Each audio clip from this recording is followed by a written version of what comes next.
Evening, members and officers. We're just having a few technical difficulties, so we're just going to delay the start for a couple of minutes. I'm afraid we've got a few issues with leads that don't fit certain computers.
Evening, members. I'm going to make a start. Just going to go through the sort of preliminaries, and then hopefully we might have had the IT issues sorted. If not, we'll have to skip to the climate change item first. If we could just go through that first, then.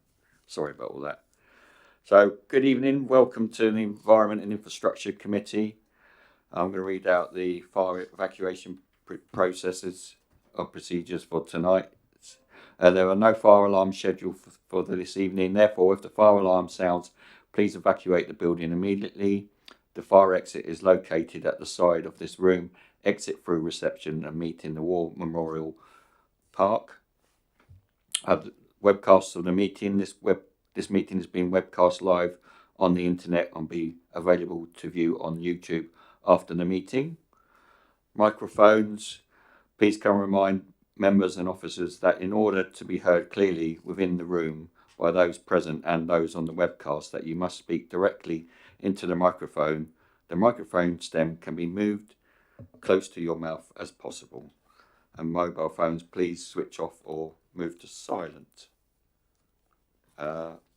Apologies, we have two apologies. We have Councillor Tux being replaced by Sheena Grassi, and we have Councillor Chloe Ashfield replaced by Councillor Karen Watts. Yeah. Any declarations of interest? No? All good? Item 3, minutes of the last meeting on the 5th of December. As members read those minutes and happy with those minutes. Sorry. We have a snake. Thank you. Sorry.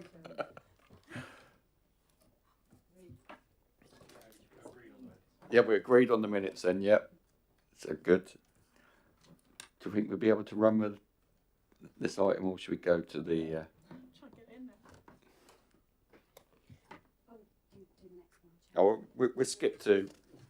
Go on, Paul, far away. Thank you, Chair. Just a quick question. I don't know what the process is for this.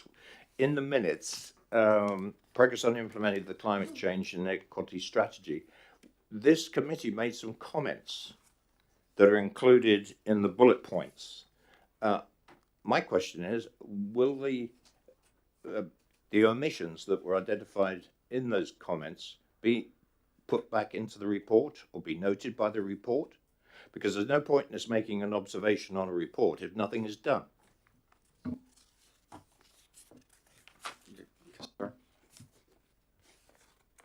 Yes, we do actually have the officer, Mr. Lambert, with us. Mark, are you all right to come forward and just address that point? Thank you.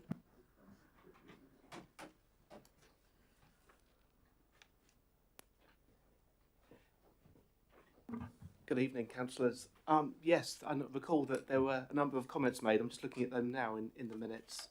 They are matters that we can pick up, so I'm just reviewing them now, because they are matters that flow into the climate change strategy, and as we talked around last time, we are reviewing the strategy and we'll be bringing it back to committee, we anticipate in June, give or take. So rest assured we will consider those comments, and if there's any particular issues you want me to explore further, then do let me know. You happy with that, Paul? Yep. Right, so... I think the same comment applies to the biodiversity area as well. Thank you. I can make the officer that's leading on that piece of work aware. Right, thank you. So we're happy with the minutes, so we can sign those off. So we're going to move to item... Move to the climate change matter, item 5, because we're still having a few technical issues. Is that okay? Is that correct? We've got it now, but... Oh, we've resolved it now. Oh, right, it's cool. All right, and so item 4 then. Sovereign Network presentation on Buckskin and South Ham regeneration. I mean, who wants to lead? Do you want to lead, Sarah? Or?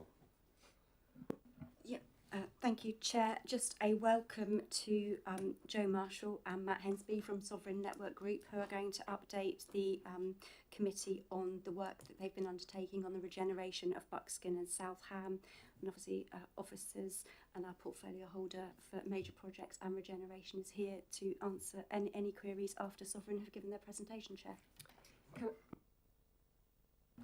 Can I also just say welcome to the committee and to say that I have been extremely impressed by, and I hope you're going to find this presentation very useful, but in the dealings that we've had with SNG since we came into administration, I have been really overwhelmed by their professionalism, their research, their analysis, and really they get 10 out of 10 at the moment from me. Thanks.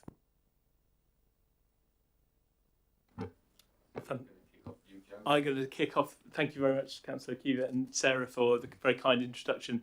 As Sarah said, I'm Joe. I'm the Regional Managing Director at SNG, and I'm joined by Matt. Do you want to introduce yourself, Matt? Hi, I'm Matt Hensby, Head of Estate and Transition at SNG, and I'm very sorry about the technical problems earlier, so hopefully that hasn't tarred your view of SNG. So I will make sure I purchase a separate lead for these meetings, but I do apologise, Chair. You're probably a 9 out of 10 next week. Anyway, look, we're delighted to be here and have that opportunity to talk you through the story of the last 18 months of work, which is, as you can imagine, has been a significant amount of work.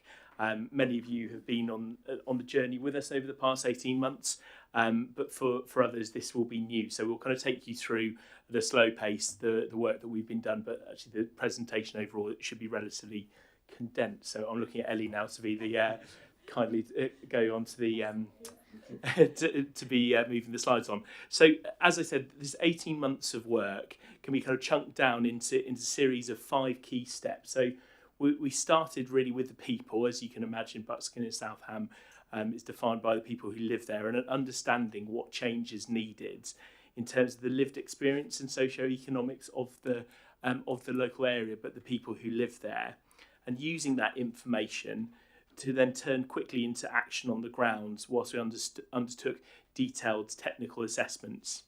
And once we undertook those technical data assessments, which gave us some data, we used the understanding of the place and socio-economics to then work with the community to create ambitions and a vision. And we'll take you through each of these. This is just a quick kind of overview.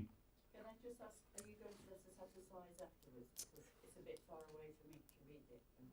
I think that's absolutely fine. Yeah, of course. But please do ask me to pause if there's anything particular you want us to kind of pause on to explain. But then finally, just before Christmas, we started to share ideas for change from ourselves and from our community design associates with the local community. So next slide, please, Ellie. So as I said, we're going to take you through each of those 5 key areas, but we'll start with listening and understanding. So actually, as I said, next slide, please, Ellie. So we started, as I mentioned, by ascertaining what the socio-economic baseline was, and started community-wide engagement, particularly with a focus on the young people living in the area, and undertook our community-led research to give us a kind of foundation of what our approach would be to working in Buckskin, South Ham. If you can pop the next slide on, thank you. So again, I appreciate these slides will be quite busy, but actually this just gives you some of the headlines of the socio-economic baseline that I mentioned. So as you all be aware that Basingstoke is characterised as a London overspill town, and actually in terms of the indices of deprivation that we can look at, there's a kind of there's most consistently deprived in Basingstoke is a top 20 in Hampshire, and actually some of these other statistics which won't go through line by line because as again we'll share these slides, but it pulls out some interesting statistics, whether it is a kind of dependency on car, but whilst it is car dependent, only 25% of the households do not have a car, so there's a kind of tension there. But actually in terms of indices of being within the top 13% for crime deprivation, with signs that there's a recent increasing trend of crime rates since 2020, so that allows us to kind of, from a socio-economic data driven baseline, to understand the place. And then next slide, please, Ellie. And actually, when it came to unemployment, jobs and skills, and this is very much starting to look more closely at Buckskin and South Ham, that there's a particular trend where we're seeing that there's levels of unemployment are higher than the remainder of the town within Buckskin and South Ham. And actually, some of the characteristics around employment, jobs and skills that you may recognise in terms of many of employed workers are claiming universal credit benefits alongside a sign of in-work poverty, not just out-of-work poverty. But actually, there's still a high proportion of people with no qualifications and few with qualifications above a level MVQ for plus. So actually, again, this is just helping us form an understanding of the community we're working currently, but from a data-driven perspective. Next slide, please, Ellie. Matt, do you want to talk through this one? So if we talk through the life of people who live in Buckskin and South Ham, and I lived, when I first moved to Basingstoke, I lived in South Ham for about 12 years. I was chair of governors for one of the schools for a number of years as well. So it's very much my journey as somebody who moved in, lived in the area, owned my first home in the area and brought my children, attended the local schools.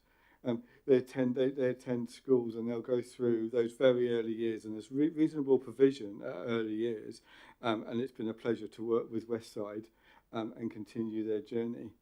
But as the children grow, they tend to find education is somewhat challenging, and it's particularly pronounced in Buckskin, where children's school is struggling and has been struggling. And from recent conversations with the head, we're seeing around 30% of the children are persistently missing school in Buckskin area. South Ham is really good to see. It's improving significantly. But it's really notable that young adults and working people are struggling, and this is what a lot of our information is telling us and what the community is telling us. They're able to find work, but it's often lower skilled work because their qualification and education is lower. And as Joe is saying, they're therefore having to top up their income with welfare benefits as well, universal credit applications, etc. The health outcomes are challenging, again, especially in Buckskin. And when we talk with our colleagues at HCC and Public Health, some of the health outcomes around obesity, smoking and mental health are specifically challenging. There's some really great work being done by a number of agencies working with Basingstoke and Dean and with HCC to try and turn the tide around health. And then we find that older years, that many older people who live in the area are incredibly proud of their community, and rightly, and there's a real sense of pride right through all the age groups of people who live in Buckskin and South Ham, that they're proud of where they live, they're proud of their homes and their neighbourhoods, but they see actually it's probably maybe the place that they moved into is not the place they want their children to live in and grow up in the future. And certainly when able, some are choosing to move out of the area. That's not the story for all, but we see that from people we're talking with. Next slide, please, Ellie. So when we've been talking with the community and we've taken a while to listen to the community and hear what they're saying to us, they're saying that things like some of these statements here, I lived here all my life. My oldest daughter's looking for a first house here. It's a brilliant place to live. And we hear stories of people who their parents moved in or their grandparents moved in, and second and third generation families are now living in South Ham and Buckskin because of that pride and that strong nuclear family in the area. Somebody else, we've lived in 3 different houses in Buckskin and South Ham and always had freedom to find somewhere that suits our changing needs as a family. And I think that's a real strength of the area, that there's a variety of homes, whether it's 1-bedroom or 4-bedroom houses. But other people are saying some of the social infrastructure is challenging. There's drug dealing going on in the park. At night, they fearful of spending time in the park. And at a recent event, residents came out and spoke to us about how there's dealing going on in Russell Howard Park in front of their houses. And this isn't the place that it used to be. It's not the place I remember, and it's not the place people want for the future. They're saying the facilities are lacking in the community, and they're starting to see the area declining, with obviously the closure of West Side, the closure of the Beacon, and the Ridgeway Centre. Some of the commercial units are closed, and it's challenging there. So it's an area now that wasn't what it was originally. When people moved in, it was seen as an area for opportunity, but now they're seeing, actually we're starting to see it declining, and we're starting to see a tipping point around that changing, and I think we see that most pronounced in the children coming through schools. Next slide, Ellie, please. So our conclusion is that the areas is change is needed, and this is what the community is saying to us. They're saying that change is needed. But it's really important to the community that we treasure actually what it was about Butskin and the South End when they were first created, and why people chose to live there. One of the consultants we're working with has done some community research, and they discovered a story of a person who lived in London and cycled from South London to Butskin. I found that astonishing, driving up the M3 myself. But they cycled down to Butskin and back in a day, and went back and said to their family, I've just seen where we need to move to. This is a new opportunity. And that was just after the war. So there's that real desire that this story is captured, and whatever's done in this area builds on that legacy of the past. It's really important for us to understand the key issues in the community and hold on to those. But it's also really important for us to understand how we make the community safe and how we make it a place for future generations. And it's important for all parts of the community, but it's particularly important for young people that actually they see a future in Butskin and South Ham. So should we move forward, Amy?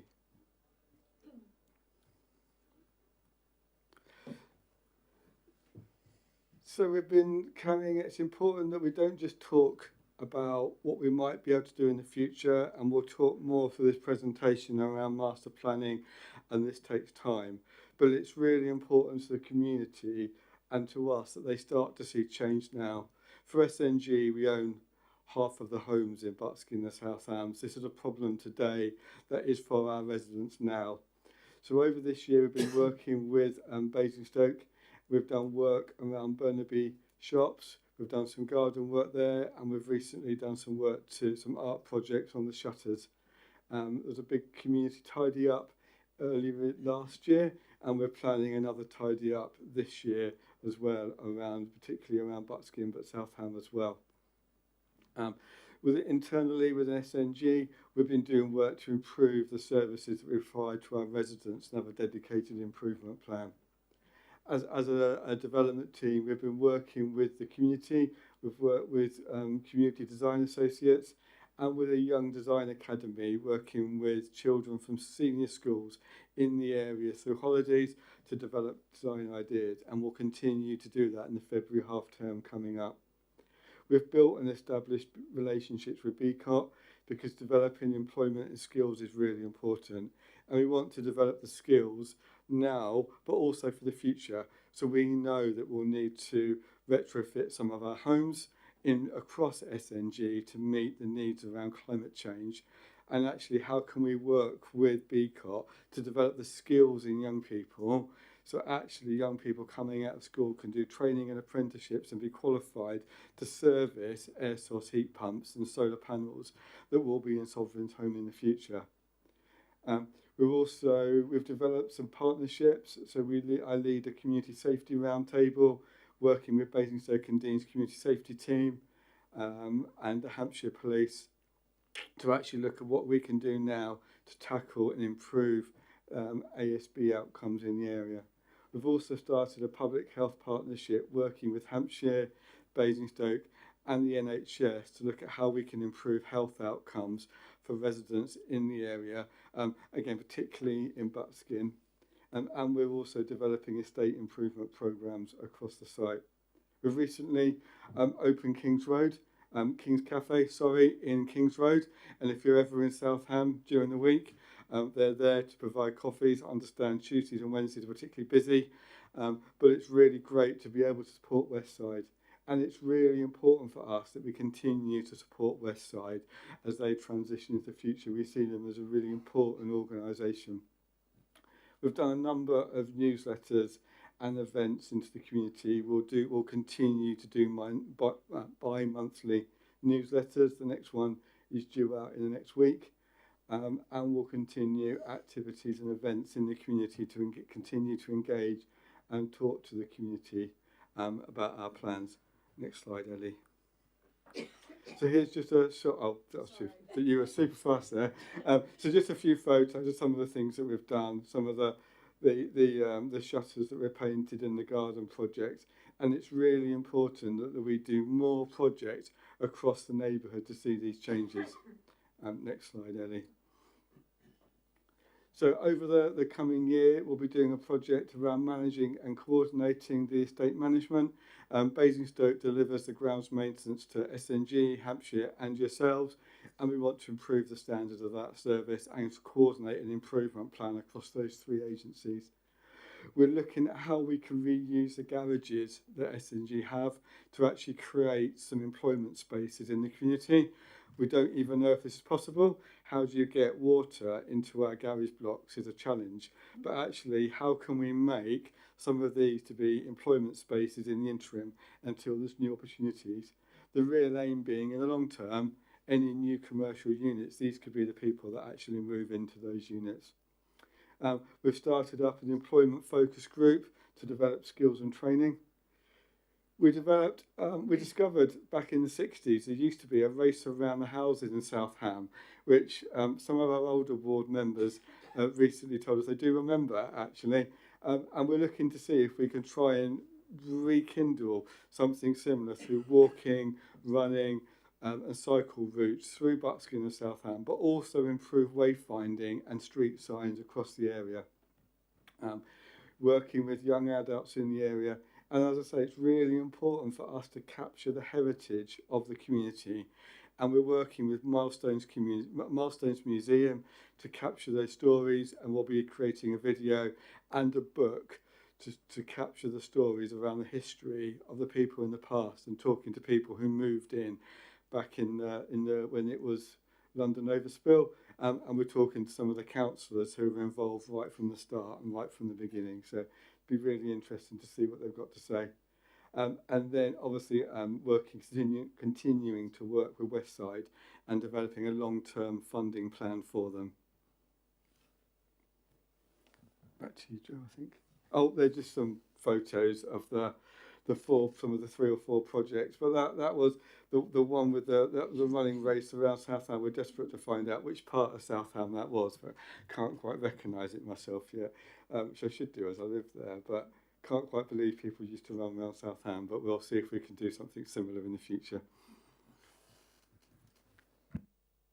Thank you, Matt. I think you've signed us both up for the run around the next one, so it could be spot us in the photo then.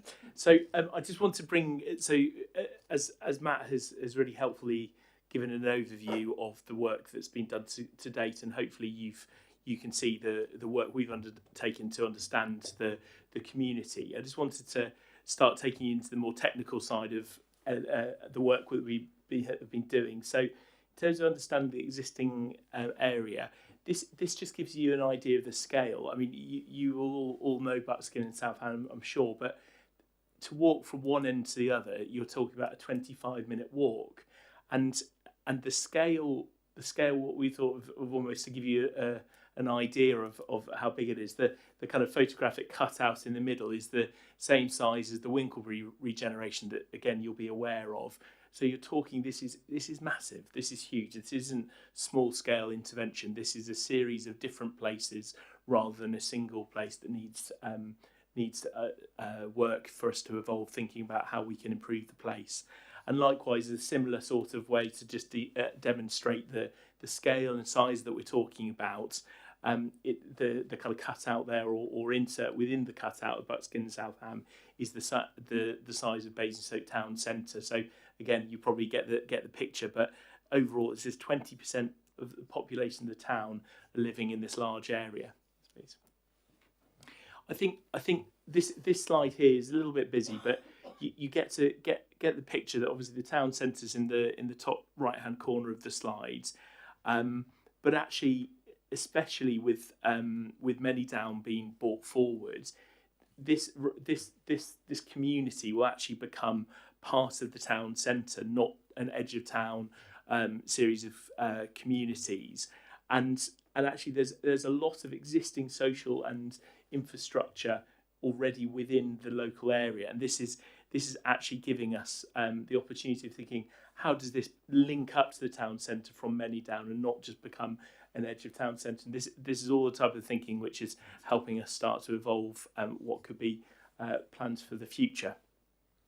When we talk about, again, these are flooding and typology maps, but again, for those of you familiar with Buckskin Lane, it won't surprise you to see that the dark blue line showing the areas of flooding propensity is along Buckskin Lane, and indeed a lot of the bungalows that are in SNG's ownership are located along there.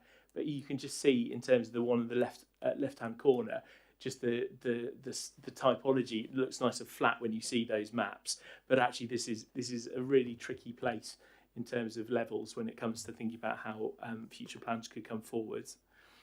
And then again, you know, we refer to the area of Buckskin and South Ham, but actually it is as we've started to look into it, there are 4 distinct urban conditions which all need slightly different areas of change and intervention. So we'll take you through those in a second in a bit more detail. But actually, we find this a really interesting diagram to kind of drill into those satellite images. So these all the red and black lines are the kind of circulation network. So the series of primary and secondary roads and alleyways and walkways. And as you can see, as we go from South Ham across to Buckskin, it becomes increasingly characterised by small alleyways and these kind of hidden networks which people just don't feel safe. And you saw the kind of feedback from the community that from some of the slides Matt talked us through. But again, it's just fascinating as you can see the urban form has changed over years as those 4 distinct areas have developed. Actually, you're seeing those very distinct characteristics of those areas. Next slide here. But again, there's lots of open space. You know, you see those road networks that we showed you on the previous slide. But actually, there's part of what characterises the pride that Matt was talking about in terms of the local residents comes from the place of it has areas of a large open space, which you can see here highlighted in the green spaces. But actually, the feedback we've had from the community and from the analysis that we've undertaken is that whilst there are large spaces of green, actually they are underutilised. And actually, again, Matt talked about the kind of the drug use and drug dealing happening in some of the parks, but actually they've become a haven for antisocial behaviour. Actually, this can be a real opportunity for us as we start to think about the area as to use this existing green infrastructure for opportunity for positive change. Next slide. This slide is too busy for you, for those sat further along the table, but it tees up nicely some of the photos that Matt's going to show us in the next few slides, but actually just the sheer range of build typologies within the place as well. Again, I hope you're starting to get the picture that this isn't just a single place where all of the levels and the road networks are the same. These series of places have significant variety to it, which again I'll hand over to Matt and he can take us through those 4 areas with some photos to bring it to life. Thanks, Joe. So as Joe's explained, there's 4 areas, and when we shared this more recently with the community and with ward councillors, it became clear there's a lot more areas than that.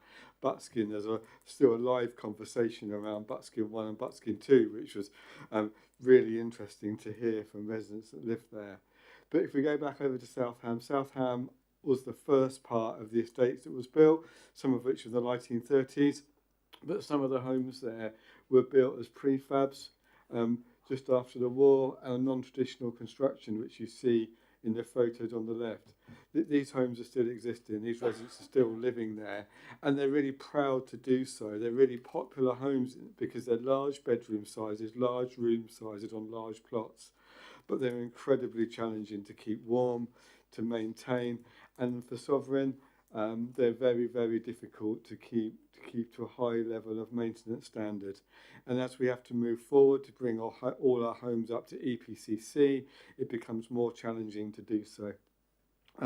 But some of the other houses, the really traditional 1950s brick-built properties and traditional streetscape, very popular homes, very big room sizes on large plots and a really nice streetscape.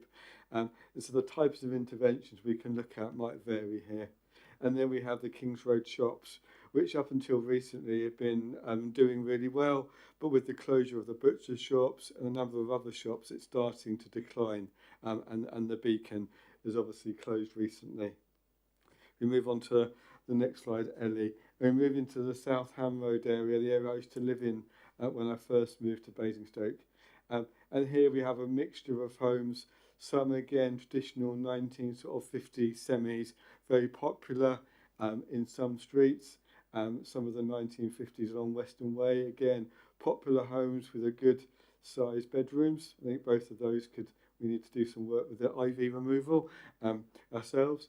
But also then we have a number of properties with 2-bedroom flats in small blocks. And these are becoming more challenging to keep warm, to maintain, to keep free from damp and mould. And some of these typologies, not the ones in the photos, we have issues with water ingress through the balconies in this particular typology. And we see that across Basingstoke in this house type. If we move on to the next slide, Ellie. We move now into South Ham Extension. And some of our newer build homes, we've got John Eddy Court, a newer build, 1980s, 2000, older person scheme, which is still of its time. It's still popular, but it's coming of its time, and it's probably not the sort of property that we would build in the future.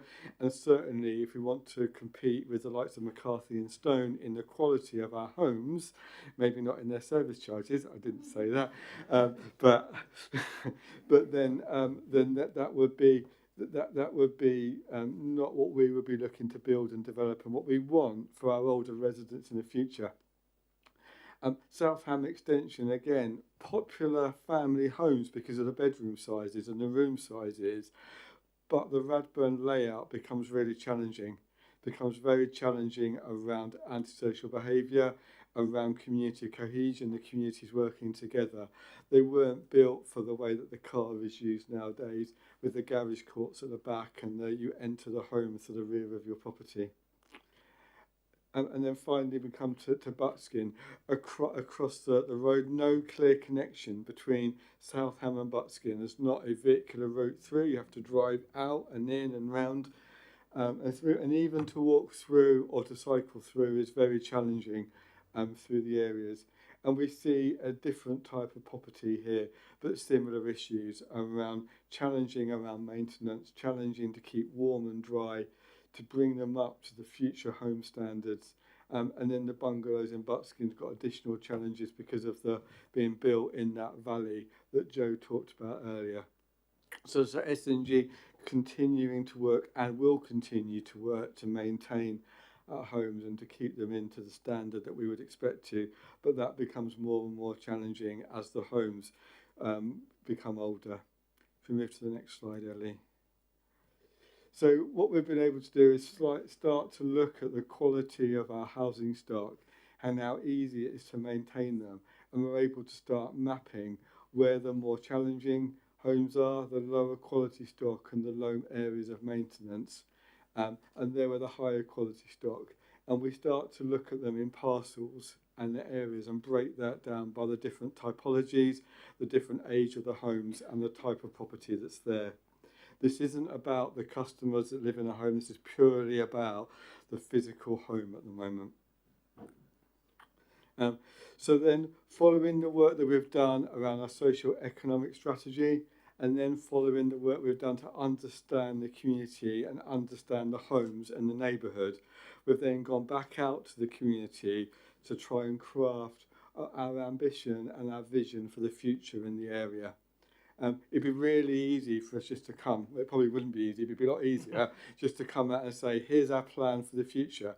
But it's so important that we take the community with us. We listen to the community, we hear what they say, and we continue to do that. And we continue to work with our community design associates, some of which are SNG tenants, some of which are private homeowners. We continue to work with our Young Design Academy, and we'll continue to talk to the local community, holding engagement events. Our most recent round from November to the beginning of this week closed, and we're just taking stock, reading the information, number crunching, and then we'll go back out in March and say this is what the community said and this is what our plans are. We're briefing the leader, the cabinet and the local ward members along the way, along that journey, and we'll continue to do that. Whilst we do that, we continue to do our newsletters, updating the community as to what we're doing and to things we can do to start addressing antisocial behaviour and health and employment at the same time. We've been working with and talking to organisations across Basingstoke, from the NHS to BCOT to Proteus, QMC. We've talked to Anvil Arts, and very importantly been talking to Westside to understand what these community groups deliver and what they can continue to deliver for Butskin to Southam, and what they think the vision of the future may be. We see through this journey a real history of the past. It comes across again and again to us about how Butskin and Southam were first developed as London Overspill, and the huge pride of the people that moved in originally and still live there today. And it was a promised land for them. They came from London, and it's promise of a better life and a better home and a better community. And it's important, so we move on to the next slide, Ellie. It's important for us that actually, that one, the opportunity that people saw right at the beginning is the opportunity for the future. And that opportunity for all is the opportunity for the future as well. And that's our vision. Our vision for the future is to create a place of opportunity for all. If we move to the next slide. We also developed 4 ambitions. So renewing our homes and our streets where people will feel safe, a prosperous local community and economy, a resilient and healthy neighbourhood, and an empowered community. And that's around the homes and the place. And it's these ambitions that will drive what our master plan and our design ambitions. It's these that we test our ideas against, and it's these that the community will continually to hold us to account to. We tested these ambitions with the community earlier in the year, and around 70% of people felt that our ambitions were around about right, which was really encouraging that we were hearing them, and we were hearing them correctly. So we've continued to work with our design associates and design academy and the general public to really hear that, and that's continued to shape the start of the master planning that Joe will start taking you through. Thank you, Matt. So with all the information collected, as you've seen, from the socio-economic data that I started with, from the work that we've done with our residents that Matt has taken you through, we then felt able to start turning our attention to thinking about what a master plan might look like. And again, thinking back to the scale and size of the area, this is a really hard thing to do. This is not easy given the size. But we've assembled a really experienced team. But to almost reiterate, I don't think it has been done on this scale before, because it is a series of places rather than a one-off place. So our approach to preparing a master plan for an area this size has kind of broadly been broken into three distinct areas. So first of all, what are our fixes? So what are we not changing? So we decided we didn't want to move any schools, churches, or the health centre, or move any major roads or infrastructure. So we knew what's going to be fixed. And the next stage is to look at the whole area. So we can look at the parks, the other roads, the way people move around and connect. You remember that series of those rabbit warren streets that I showed on those red roads alongside the main black streetscapes. And then looking at the design of the homes and streets that sit within that overall framework in place. And so Matt will start in fact, we've got another slide here, which we're obviously looking at a different version. But if you hop on to the next one, Ellie, Matt will start taking you through some of the ideas. Sorry. So we started to think about where the local centres are now, and we started to think about what the ideas of the future around those local centres could be. So the red dots are where the centres are now, off Buckskin Lane and then off Western Avenue, and it's slightly split off Western Avenue, and King's Road is slightly removed from the Western Avenue area. If we move to the next slide, Ellie, you'll see that one of the ideas is we could move the local centre up Buckskin Lane to a more central position in Buckskin Lane. Which interestingly, when we've shared this with the community and we've shared it with members, they said that is one of the things that was thought about many years ago. And if we move to the next slide, Ellie, then we've looked also around the commercial centre in Southam, the large commercial centre in King's Road, and how you could move that closer to Western Way. So the main thoroughfare through, can't ever say that word, the main route through Southam, north to south, but also closer to the medical centre, the church, and really importantly, close to Russell Howard Park, which is such a treasured part of the community in Southam and an important asset in the area. If we move to the next slide, Ellie.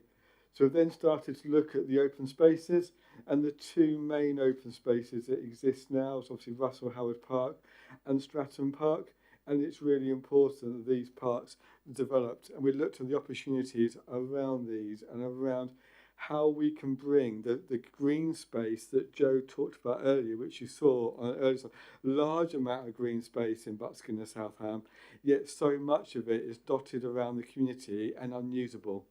So when we look at the next two slides, we looked at how you could actually bring that space together and possibly create a new park in Buckskin, solving the issues around the water and the water levels in Buckskin, but also develop a park for the resident in Buckskin that's closer to their homes. We then took this idea further on our next slide and looked at what you could do is if you created north-south green corridors through Buckskin and Southam. And that would obviously mean significant remodelling around Russell Howard Park and other areas, but actually we started to look at all the different options around these areas, and this is what we've been consulting with the community about more recently. If we move to the next slide, Ellie. We then started looking at the employment and leisure opportunities for the leisure centre, the town centre, the retail park, and really importantly, its connection to Manydown. As Manydown comes through, how do you connect through Buckskin, through these warrens and streets, into Manydown in the future, so that Manydown is part of that community. Next slide, Ellie. We looked at where the schools are in the area. I'm sure you'll recognise some of those schools and the locations of them. And then we overlaid that with the churches in the area. Ellie's getting really good at this. Around where the churches are in the community in the area. And then we, next slide, Ellie. And then we overlaid the parks in the community and the area. Then we started to look at how can we create safe streets for walking and cycling across Buckskin and Southam, so the community can easily walk across Southam and Buckskin.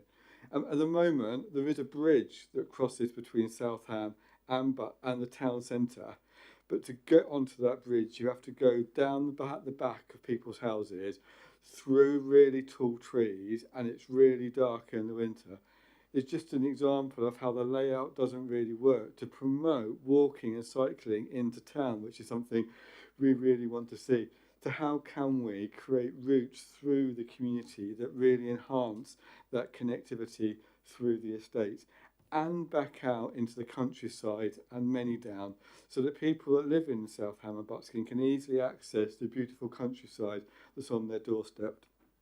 Next slide, Ellie. We then looked at the bus routes, and this is the current bus route pattern through Buckskin and Southam, which takes you around in a loop and you nearly start back where you started from at the beginning. That's if the buses are running on time, which they are. And the service actually is pretty good in Buckskin and Southam, but you can spend 10 minutes just going around the loop.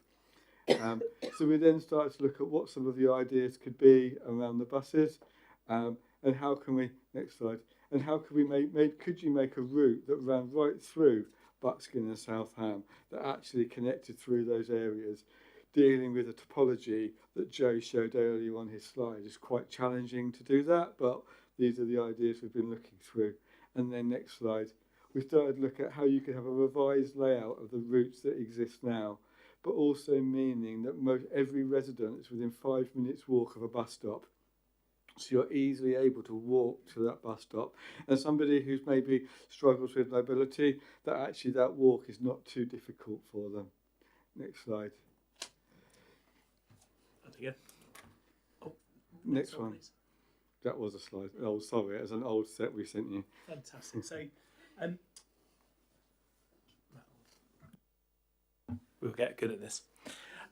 So in terms of next steps, we're coming into land now. This is the last slide, and then over to you to ask any questions. But looking outwards, so there's two kind of key further milestones that we're working towards. As Matt said, we've shown those ideas to the local community, and in spring we'll be coming back with the preferred ideas brought together in a single framework. So as you saw, there are a number of different options, and there'll be a single framework that we'll share with the community and yourselves. And then followed later in this year, in 2025, we'd come back with a final plan for the future. And at that stage, we'll be clear on where we'd want to start, rough timings, the overall plan, basically a lot more detail than we are starting to communicate and consult with the residents and community at the moment. But in between these points, we'll be continuing dialogue with Homes England, who obviously are a key player to bring forward any plans that we're starting to think about.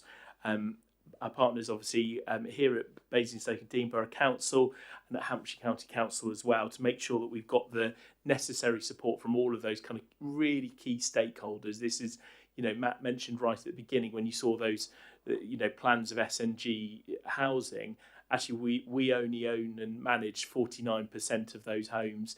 There's all of the different landowners, different owners of individual homes. So it's not just SNG. This is a true kind of partnership approach of which we're working really closely and well, I think, with those partners.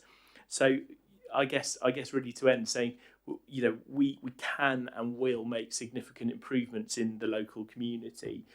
This is only really going to happen in partnership with yourselves and others. So again, I know that was a lot of information, but hopefully that does show the amount of work that's been going on over the past 18 months and hopefully is starting to get you really excited about what could come forward to really capture that pride and love for the local area from the community and really enhance that and bring it forward. Okay.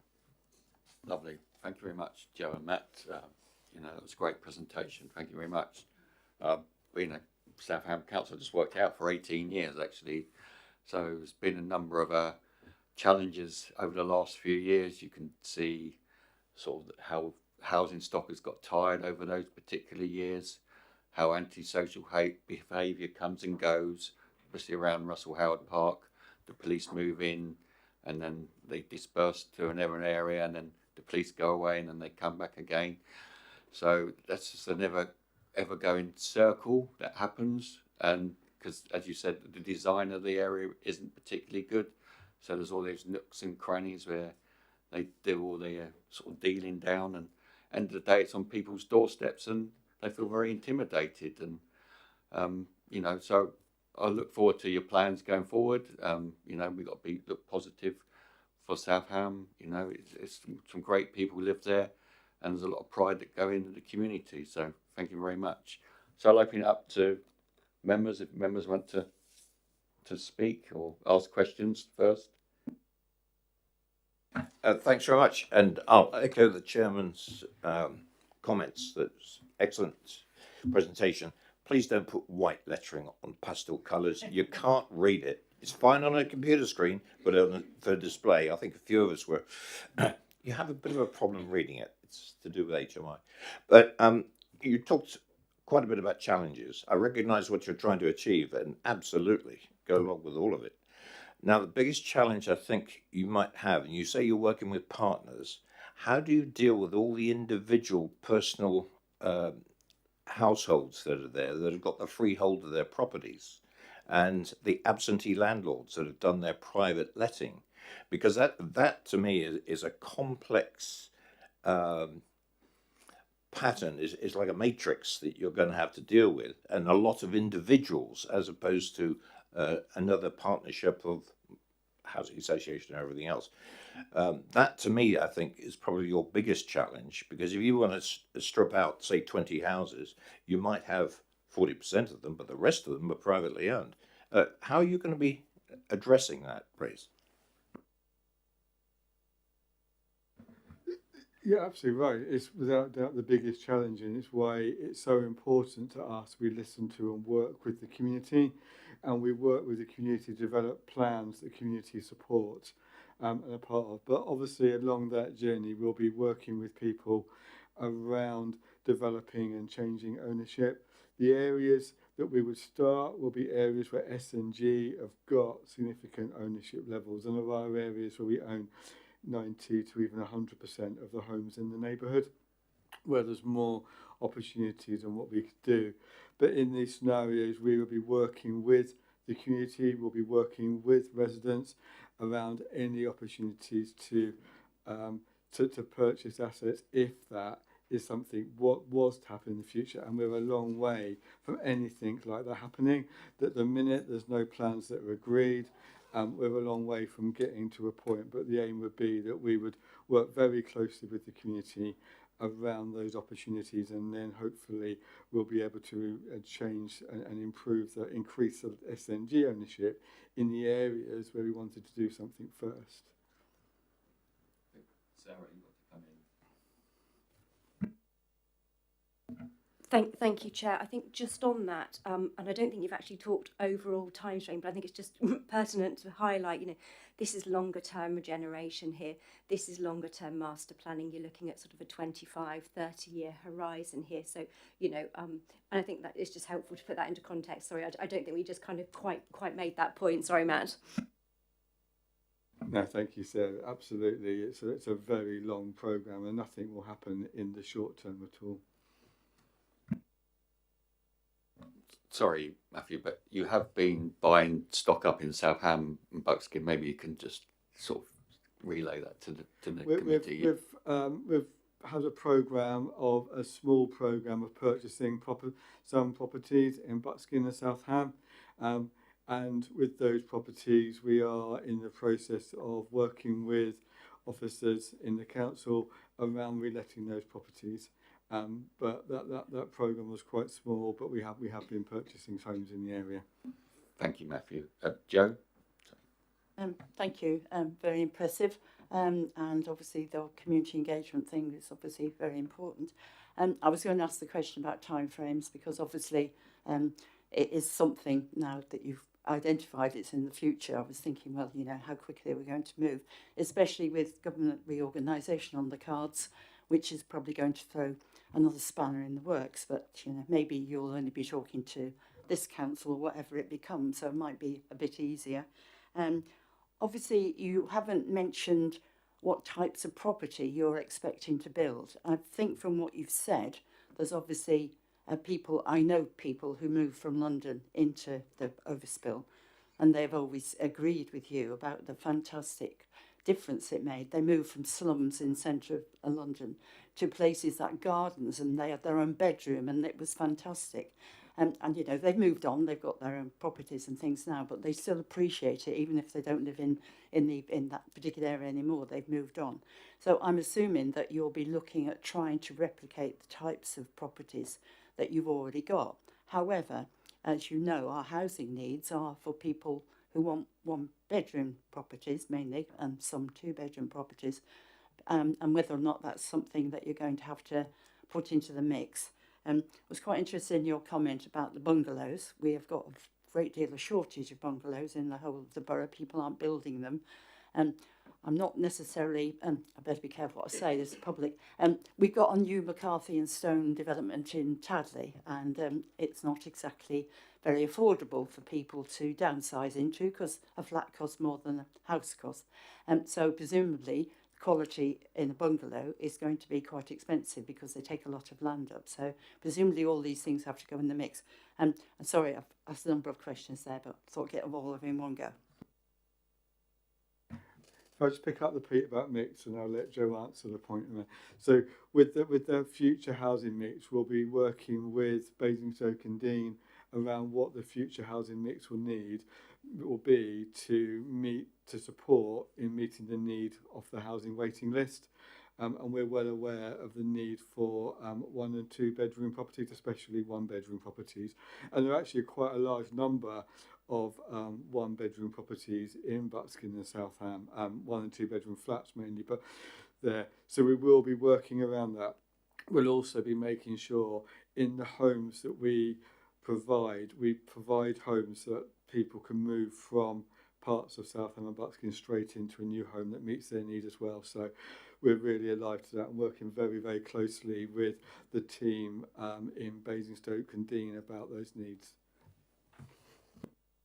Yeah, so SNG, just to echo what Matt said, we have a homes and place standard that any existing and new housing development is kind of designed around, and actually a kind of real core pillar of that is a rich mix of both tenures but housing typologies, sizes, and actually again when you just think of the scale and size of a place like this, its success and continued success will be a mixture of that. And we to reiterate Sarah's point earlier, this is such a marathon over a number of years. There'll be multiple sub phases. So it's one of the really interesting things about this, I think, is thinking about there will be small little phases, but how it knits into the wider community of existing residents who will want to be moving from their houses to the new population that will come in. So it's like a big Rubik's cube, but I guess that's a long way of saying that there'll need to be a variety of typologies, tenures, and housing mix. Sean? Yeah, I think it's important that we continue to explain that this is a massive, massive project, like 30 years, isn't it? I had a number of residents, a mixture of tenants and private residents, come to one of my councillor surgeries because they were under the impression that they might be moving out in a year's time. And it was actually great that someone from SNG came down and talked to about 15 residents, mixture of private and tenants, and allayed their fears straight away that this is a big project and they're not going to be evicted within 18 months, which I think actually a lot of other housing associations need to take out a leaf at that book, that SNG are happy to, come to the front line and talk face to face. The number of community engagement meetings that I've attended, both in Buckskin and in the church in Southam, and they've been well attended by a mixture of tenants and private residents. So I think that needs to continue, because I think you just need to keep telling that same message all the time, because not everyone comes to every meeting. So it might get boring for you guys, but obviously the residents, it could be the first time in 3 years that they've come to a meeting. So I think it's important that we keep laying out that message that this is a big project. The question that I wanted to ask is, and that's one of the questions that residents ask, which is more, I suppose it's more of a micro level, rather, because this is macro, isn't it? It's just overlooking, is when all this happens, will communities be kept together? So are you going to be looking at a certain area and building new, and then decanting communities or residents that currently live together into those new buildings, and then giving them the option to move back? Because I think the worry is that communities will be spread and broken up, and there's multi-generational sort of tenants that have come from London, and you've got 3 generations, and I think the worry is that they might all be dissipated or across the whole borough. So yeah, if you could just maybe elaborate. I know this is going to be 15, 20 years down the line, but you've got an idea of what you want to do. So if you could clarify that, that would be really helpful. Thank you. Firstly, can I just clarify a point? You used the word evicted. We won't be evicting any residents. Be really clear. Absolutely, it's a real worry for our resident, and that's why I just want to be really clear that actually we'll be rehousing with our residents, and they're protected as our homeowners under statute. But also we've done this for years. So SNG has been purchasing sites around Basingstoke. Most recently, you'd have seen we purchased Camrose site with the intention of bringing forward a social housing scheme there. It's absolutely connected to our plans to Buckskin and Southam. The aim very much will be to work with residents individually, understand their individual needs and their families' individual needs, and move them to accommodation that meets those needs in the future, where everybody who's an SNG resident will be moved to another SNG property or other landlord, and that may be in Basingstoke because of the nature of the social housing with ourselves and Vivid as the key partner. That could be a Vivid property, but we'll work with customers about the right outcome for them and the right outcome their family, and we've already worked with officers and the housing team in Basingstoke around that plan and how the mechanisms to enable that to work. We'll continue to do that, and if customers do need to move out of Buckskin and Southam in the very early phases to free up land, they would have the right to return back into Southam in the future if that's what they want, and that will all be set out in the customer offers that we create, and that we'll consult with the community as we'll consult with officers and members of the council over the coming months. It's also amazing when you talk to residents, they'll say they all want to stay together and then they'll say something very different separately. But absolutely, I take the point. It's really important that the nuclear families that are in the area are able to stay there. Thank you. That's a good point. There's a lot of fear out there, actually. So yeah, if we've given reassurance, that'd be very good. Kevin? Thanks, Chair. In 25 years' time, will the population density be the same or lower or higher, and will the number of dwellings density be the same?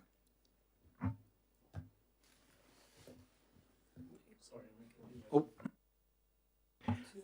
It's just far too early to say at the moment. I think that's, as I said, the kind of next step is in the spring to start bringing, as incremental as we're starting to kind of, I think some of those things Matt was talking through are so macro around kind of transportation routes and everything. You build from the bottom up in terms of that. Any more questions, or are we all? So obviously the west side closed in Western Road, Western Way. Are you looking to do something there? Because obviously it's Hampshire County Council is the library, and Basingstoke and Dean, it's obviously closed at the moment, and obviously everyone, Nikki and Vicky are doing a sterling job in the Ridgeway. Are we able to say what's happening with there?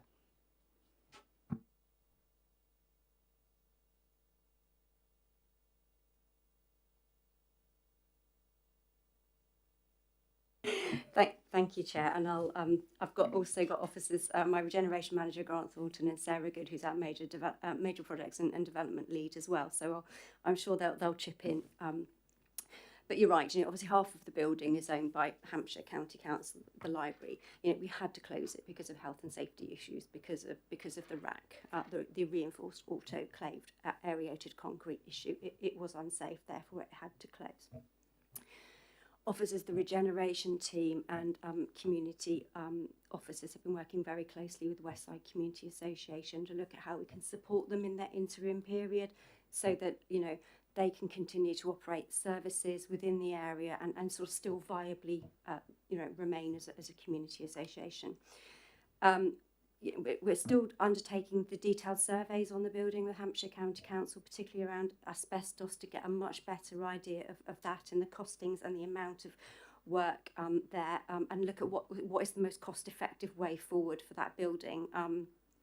You know, which could include the permanent closure of the community centre and library, because it's an aged facility, and obviously with the rack issue, that is a big issue for us. We expect to have a decision on that soon, and we'll be bringing those proposals forward to Cabinet in March to sort of outline the principles of how we expect to take that forward.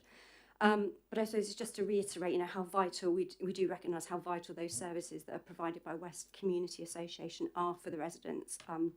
And how important it is to have a community association and a community facility dedicated for them and help them to restart and rebuild in that area. So we've been looking at lots of interim measures we can do there, and you'll have seen the activity on King's Road, you know, particularly in collaboration with a lot of support from Sovereign Network Group there to get that up and running, and also look at how the Beacon pub can be used in an interim basis as well, and working closely with Sovereign Network and Westside Community Association to look at plans for that building. And I think, you know, from the administration and from the council's perspective, I think, you know, you've seen the amount of huge background work and data that's gone into sort of shaping the start of this framework, and as Joe has explained, sort of building this up from, you know, layer upon layer.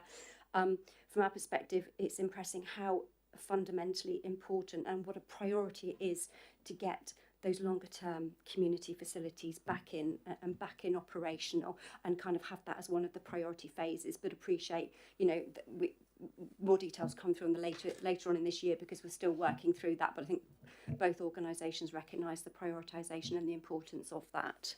Thanks, Chair. Is there any more? Yep. Thank you, Chair, and thank you for those really excellent questions. So I hope that S&G has given you a lot more information. You're feeling more confident, and that actually they demonstrated what I said at the beginning, which is that the research and the professionalism and the collaboration with the community has been second to none, and how important that is to us as an administration as much as it is to S&G. We are wholeheartedly committed to the regeneration of this area. I mean, the stats on deprivation alone really are dreadful, considering where we live in this part of the world where it's very wealthy. So it's so important that this area is looked after, and it is a key priority for this administration. And I just think that the two kind of nuggets that Joe and Matt gave us, and thank you very much for a really outstanding presentation, is, and I want to leave you and obviously your residents with, is that the objective is positive change and opportunities for all. And those two messages are really central to what our administration wants to see, and that we will try very hard to support and to continue to support SNG with going forward. So thank you very much. Lovely. Thank you very much, Matt and Joe. Thank you.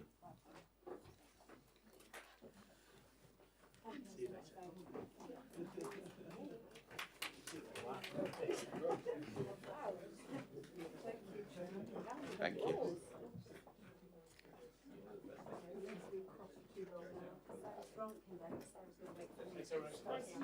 Oh, you come together, did you? Oh, right. So, thank you. Cheers.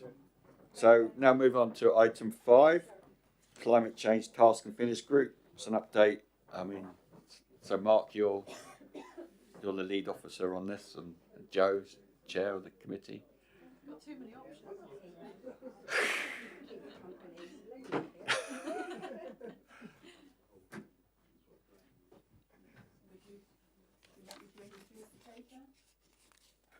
Whoever, do you want to introduce it, John? Obviously, I'll leave Mark to answer any difficult questions that come up, which I'm sure you have. I'm sure you've all read the paper.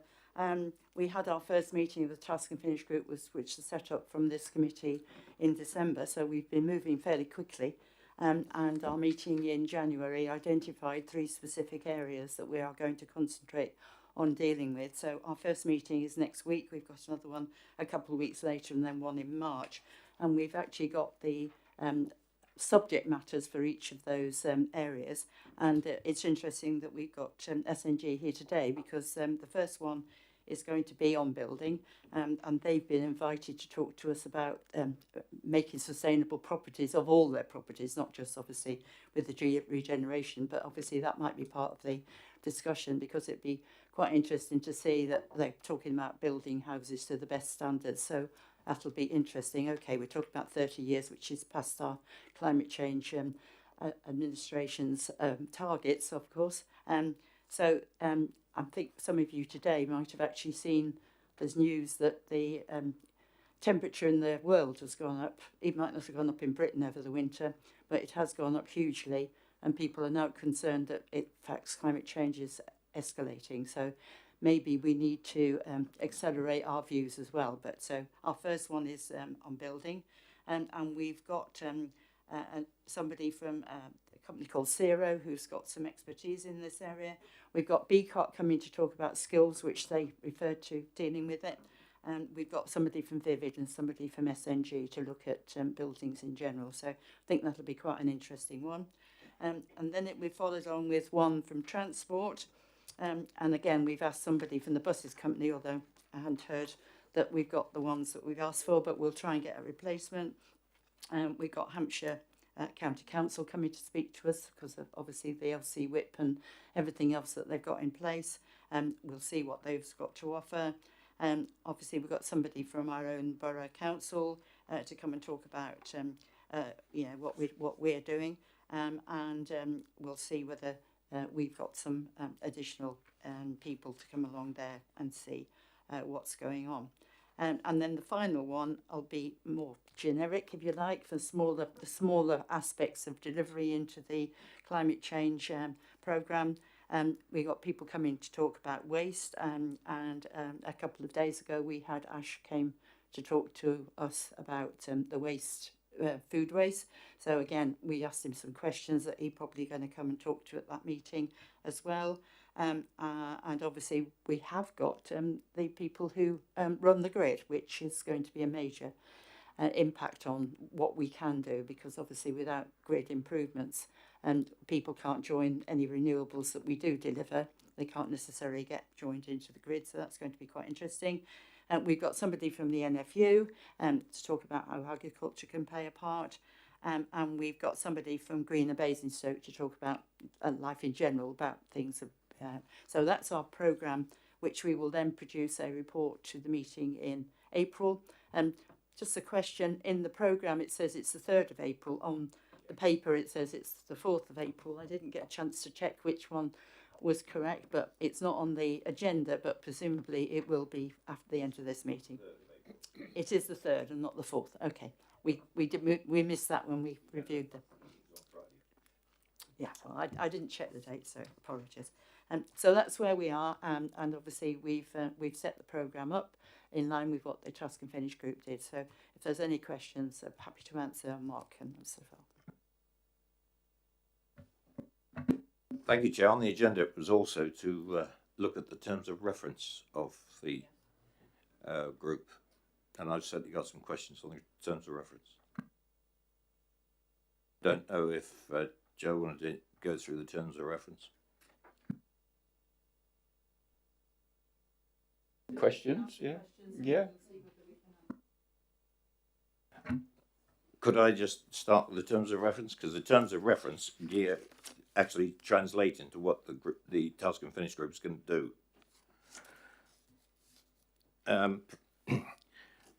The terms of reference, they provide advice on what actions are required. My question is, actions, in my background, I've worked on things like this before. We don't know what the actions are going to be until we define what we're trying to do by 2030. I don't know what a carbon-free borough looks like in 2030. It's never been defined as far as I know. Unless we know what we're trying to achieve, you can't identify any actions, and that's mentioned in the terms of reference. So I haven't heard anything about actions coming out of your particular programme. And the target date of 2030, I presume that still stands. That's 5 years away. Not very long. And we've got no actions, but we need to know what we're trying to achieve and what it looks like. I'll back that up. I think that's probably the major thing I wanted to mention in the terms of reference, because if you're not advice on what actions, it's pointless having the terms of reference that say it if you're not going to do it.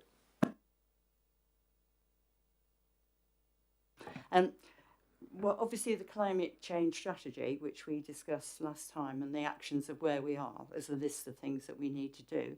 Our job, as far as Task and Finish Group, is to support how those actions can be delivered.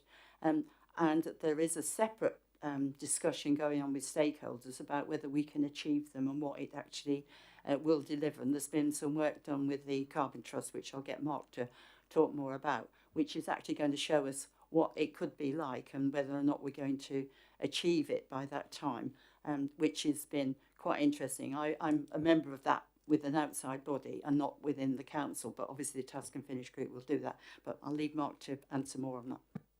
Thank you, Councillor Slimming. I don't have much to add, to be honest. The Carbon Trust have been commissioned to do some work for us, to look at what kind of steps you'd need to take to achieve a 2030 target and some alternative targets, just to kind of get a sense of how quickly we need to move and what kind of money it would cost and how many homes need to be retrofitted, those kind of actions. So we'll be feeding those into the Task and Finish Group so that members can debate those and get a feel for the actions we need to take, and they may wish to suggest further things that we need to do or which other organisations need to do in order to achieve a target date to be net zero. I keep coming back to my question. What is a or carbon free, whatever the expression is, carbon neutral borough of 185,000 people? What does it look like? And I don't think anybody has put that down. I just can't envisage it because of all the issues that you just mentioned. It's a work in progress, isn't it? You don't know. No, it's not a work in progress. It's 5 years away. Well, but that...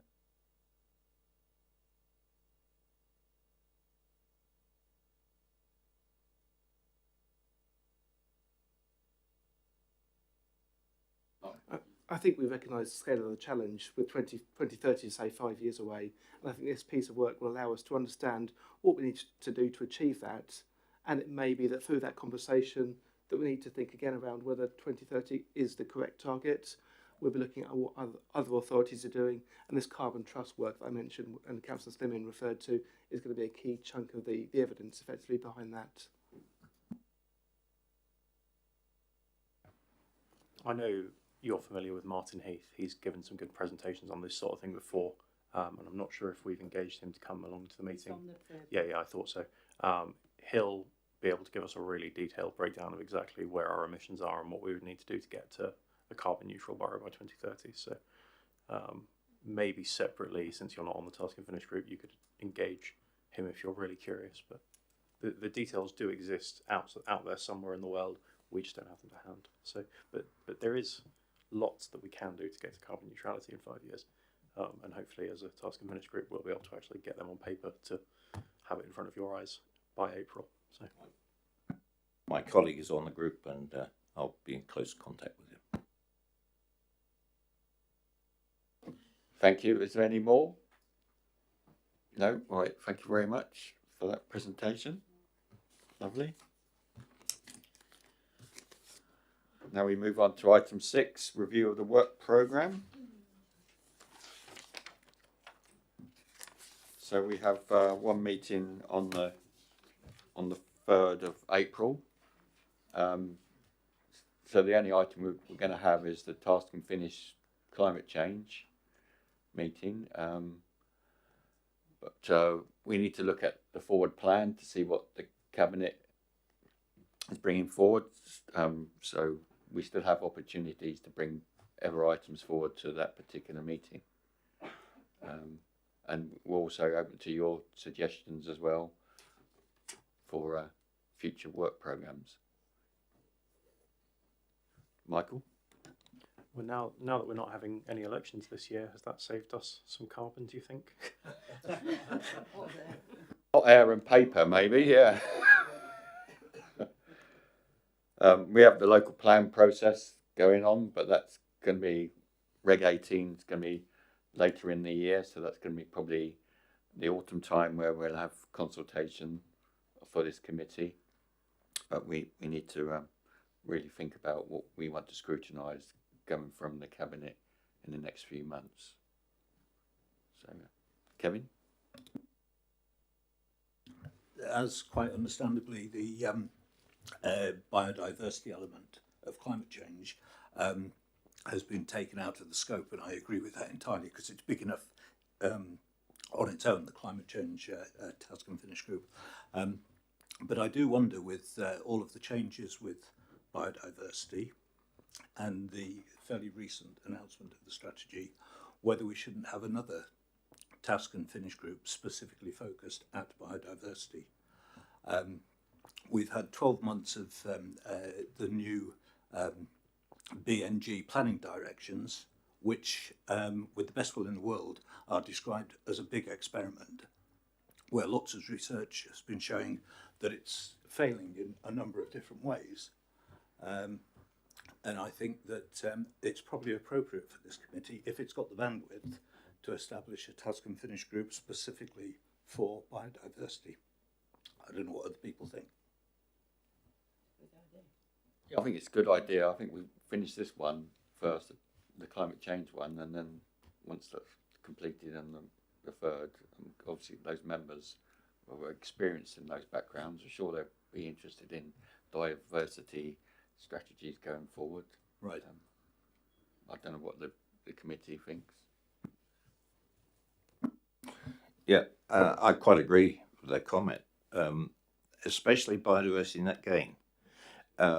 It's failing all over the country because you've got the dichotomy of a government who's planning to build like crazy, and it's going to be going on to a lot of green places that in the local, what was going on previously would have been preserved. And it's almost an impossibility to get biodiversity net gain out of that conundrum. So I think an examination of that would be very useful, bearing in mind the housing numbers that this council is going to be lumbered with, and it ties in with the local plan update. Joe? Yes, I agree with Kevin. Obviously, when we looked at the task and finish group, we did take biodiversity out, and for good reasons. And it may be that when we do our report in April, at that meeting, we select who goes on a task and finish group. It might be different people with different skills, and because obviously, and they might even be bigger because there might be people on other committees. And because we've changed the sort of remit of the different committees, it's sometimes difficult to remember which one you were talking on because the things have changed. So there might be other people who have a particular expertise in that area as well. So I think we should open that up to people at the April meeting to set up a biodiversity. And we've got the biodiversity strategy review coming up in some point.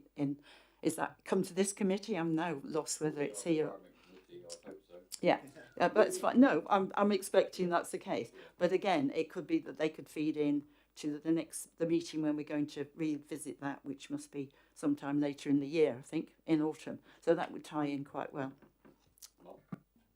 Thank you, Chair. It's just to flag that the biodiversity strategy came to this committee back in December when Becky Aziz came along and spoke to you. I had a quick word with her just in advance of the meeting, and she is planning to undertake with Mike Townsend from the planning service some member training in the next few months. She's just beginning to work up a programme to work out how best to work with councillors, and it will cover things like BNG. So it may be that you have that training session and then the task and finish group perhaps follows on.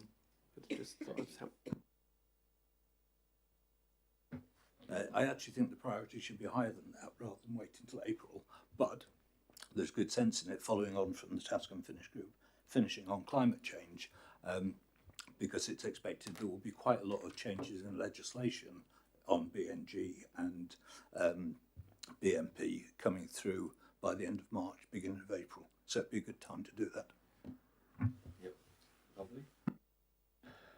All right, and that's it, members. That's so we need to look what's going in the works, what the cabinet are doing, and get our work programme request forms in. So that's the end of the meeting. Thank you very much and safe journey home. Thank you.